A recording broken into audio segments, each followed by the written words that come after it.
करोड़ों साल पहले 8,500 डिग्री के तापमान से उबल रही थी, या जिस जगह पर आप बैठे हैं वो जगह लाखों सालों तक बर्फ से ढकी हुई थी। ये दोनों बातें सच हैं। इस 15 मिनट की वीडियो के अंदर आप पृथ्वी के 450 करोड़ साल के सफर को देखने वाले हैं।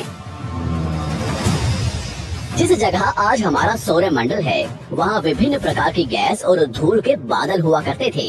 वैज्ञानिकों के मुताबिक इन धूल के बादलों से दूर एक तारा हुआ करता था। वक्त के साथ साथ उस तारे की ऊर्जा कम होने लगी, जिसके कारण उसके अंदर एक विशाल विस्फोट हुआ। विस्फोट की वजह से अंतरिक्ष की ये धूल एक दूसरे से दबने लगी।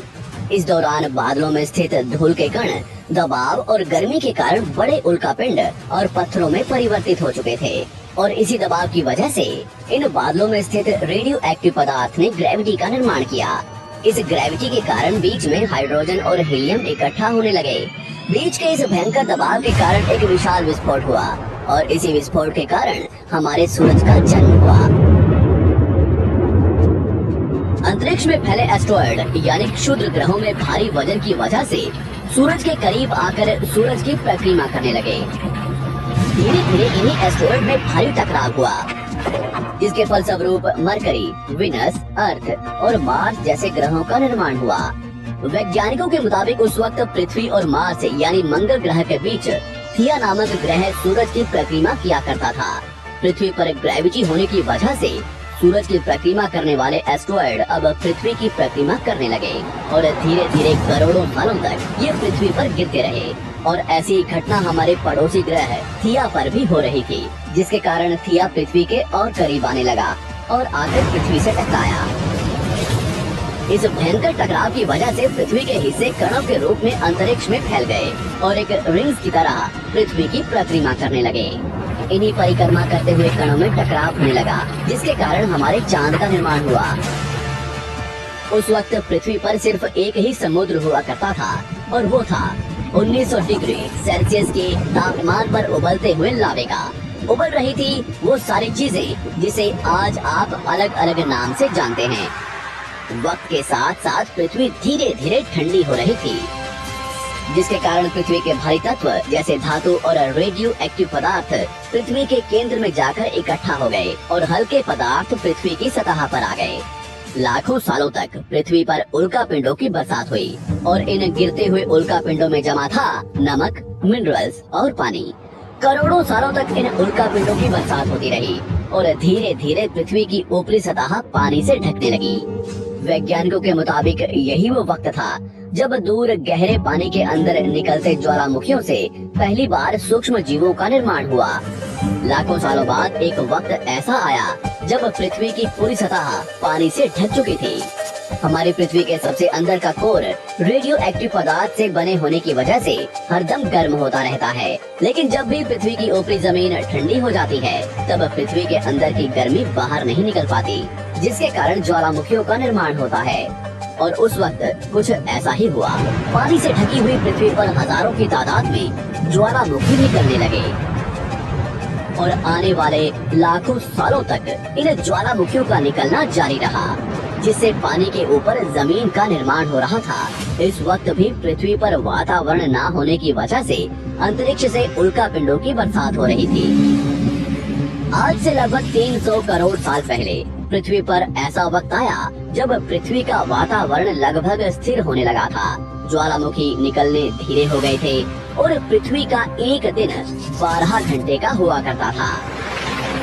साल बीतते गए, और धीरे धीरे ये सूक्ष्म जीव विकसित होते गए और समूह में रहने लगे। आज से लगभग 250 करोड़ साल पहले पहली बार पृथ्वी पर ऐसे जीवों का निर्माण हुआ जो जीने के लिए ये पानी के अंदर के मिनरल्स यानी खनिज पदार्थ और धूप का इस्तेमाल करते थे, और मल त्याग के रूप में ऑक्सीजन बाहर निकालते थे। इस वक्त तक पृथ्वी पर ज्यादातर ज्वालामुखी निकलने बंद हो चुके थे, और इन माइक्रोबैक्टीरिया की वजह से वातावरण में ऑक्सीजन की मात्रा बढ़ रही थी। वातावरण में ऑक्सीजन बढ़ने की वजह से पृथ्वी का वायुमंडल बनना शुरू हुआ, और आने वाले हजारों सालों तक वातावरण में ऑक्सीजन की मात्रा बढ़ती रही, जिसकी वजह से पृथ्वी के ज्यादातर हिस्सों में ये सूक्ष्म जीव फैल गए। हजारों सालों बाद एक वक्त ऐसा आया जब पृथ्वी में ज्यादा ऑक्सीजन बढ़ने के कारण ये सूक्ष्म जीव मरने शुरू हो गए। उस वक्त तक पृथ्वी का वातावरण ठंडा होने के साथ साथ ऑक्सीजन से भी भर चुका था, जिसके कारण जमीन और वातावरण में स्थित आयरन यानी लोहे के मिनरल्स पानी में स्थित ऑक्सीजन से रिएक्ट होने लगे। और एक वक्त ऐसा आया जब पृथ्वी की जमीन आज के मार्स के जैसे लाल हो चुकी थी।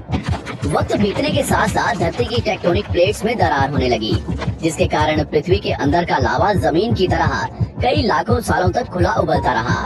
और यही वो कारण था जिसके कारण पृथ्वी के वातावरण में कार्बन डाइऑक्साइड की मात्रा बहुत बढ़ गई और पृथ्वी पर एसिड की वर्षा शुरू हो गई। एसिड रेन की वजह से पृथ्वी का तापमान घटने लगा और तापमान इतना घटा कि पृथ्वी के ऊपर स्थित पानी बर्फ में परिवर्तित होने लगा। पृथ्वी पर पहली बार भयंकर आइस एज आया। इस वक्त पूरी पृथ्वी सफेद बर्फ से ढक चुकी थी। आमतौर पर जब धरती पर सूरज की किरणें गिरती हैं, तब जमीन उन किरणों को सोख लेती है, मगर क्योंकि पूरी पृथ्वी बर्फ से ढक चुकी थी और क्योंकि बर्फ सफेद और चमकीली होती है, जिसके कारण सूरज की किरणें धरती पर गिरने के बाद वापस चली जाती थी। इसी कारण से पृथ्वी कई लाखों सालों तक बर्फ से ढकी रही, मगर फिर से पृथ्वी के अंदर स्थित गर्मी ज्वालामुखी के रूप में निकलना शुरू हो गई और इन ज्वालामुखियों से निकलने वाली गर्मी ने बर्फ को पिघलाना शुरू कर दिया। इसी बीच पृथ्वी की गहराई में बचे कुछ सूक्ष्म जीव धीरे धीरे बदल रहे थे और अब वो ऑक्सीजन को अपने शरीर को बड़ा और जटिल बनाने के लिए इस्तेमाल करने लगे थे। इस बीच पानी में अलग से भी छोटे समुद्री पौधे निकलने शुरू हो चुके थे।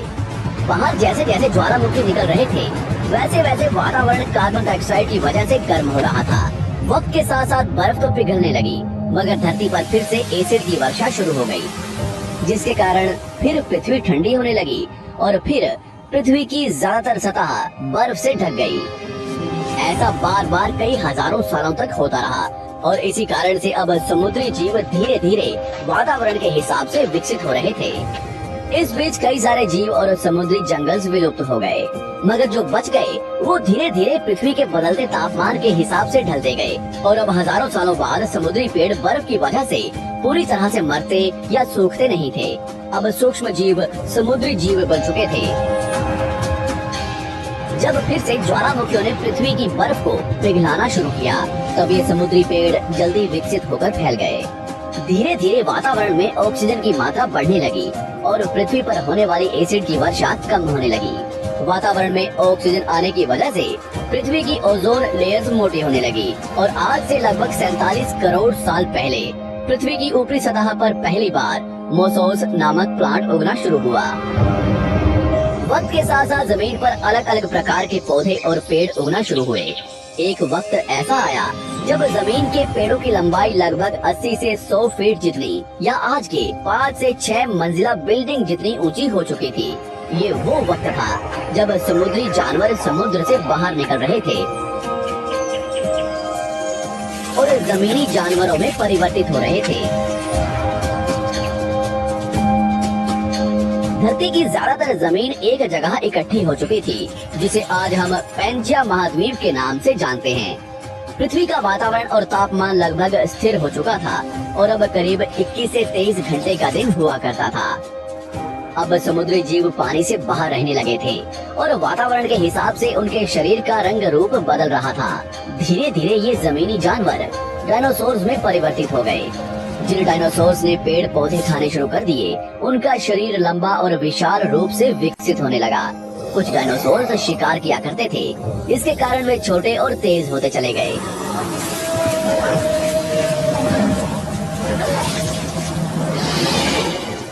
पृथ्वी की ऊपरी जमीन एक जगह इकट्ठी होने के कारण ज्यादातर जमीन रेगिस्तान और बंजर हो चुकी थी।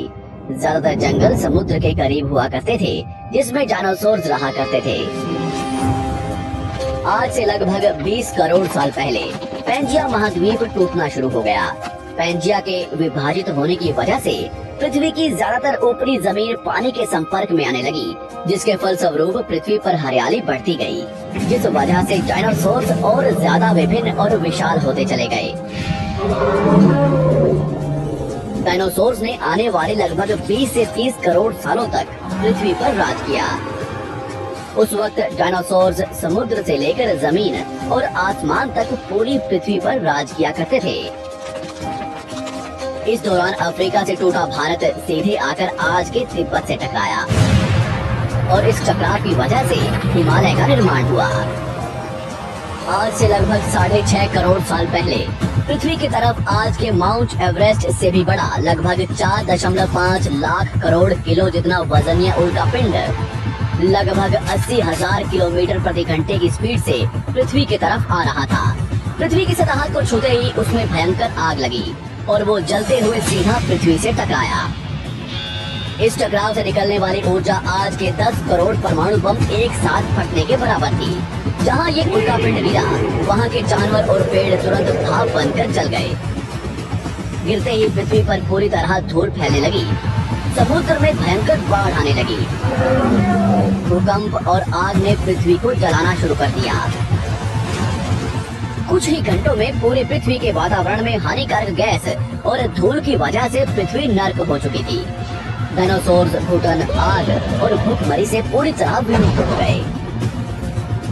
इस वक्त हमारे पूर्वज जमीन के अंदर रहा करते थे, जिसके कारण वो इस विशाल प्रलय से बच गए। पृथ्वी का वातावरण पूरी तरह से काला और अंधेरा हो चुका था, जिससे धूप भी जमीन तक नहीं पहुंच पा रही थी। पृथ्वी के पेड़ और ज्यादातर जानवर विलुप्त हो गए। वातावरण में धूल और हानिकारक गैस के कारण पृथ्वी पर फिर से एसिड की वर्षा शुरू हो गई और फिर पृथ्वी ठंडी होकर बर्फ से ढक गई। लेकिन इस बार पृथ्वी की बर्फ लाखों सालों तक नहीं जमी रही और 80 से 90 हजार साल बाद ये बर्फ पिघलने शुरू हो गई। जैसे ही धरती पर वातावरण फिर से पहले जैसा होने लगा, वैसे ही ये छोटे जीव जमीन से बाहर आना शुरू हो गए।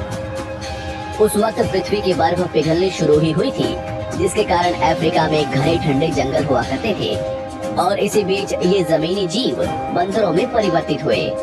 मगर जैसे जैसे पृथ्वी गर्म होने लगी, वैसे वैसे अफ्रीका के ये जंगल सूखने लगे।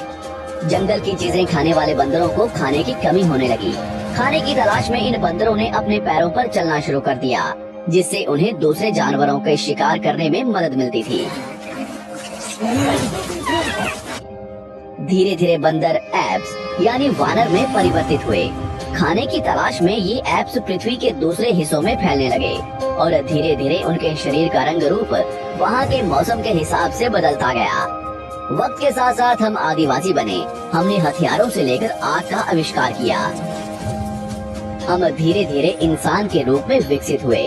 हमने धर्म से लेकर परिवार, भाषा और संस्कृति का निर्माण किया और वक्त के साथ साथ हम विकसित होते चले गए और आज हम इस पृथ्वी की सबसे विकसित प्रजाति बन चुके हैं। पृथ्वी को आज के जैसे बनने में लगभग 450 करोड़ साल का वक्त लगा है और हमें एक छोटे जमीन में रहने वाले जानवर से इंसान बनने में कई लाखों सालों का। मगर हमने इन 100 सालों में जितना पृथ्वी को गंदा और तबाह किया है, उतना आज तक किसी भी प्रजाति ने नहीं किया होगा। हम फिर से धरती को गर्म कर रहे हैं और कार्बन डाइऑक्साइड की मात्रा बढ़ा रहे हैं। वैज्ञानिकों का मानना है कि पृथ्वी पर फिर से विशाल परिवर्तन होने वाला है। भविष्य में पृथ्वी कैसी होगी, जानेंगे हमारी अगली वीडियो में।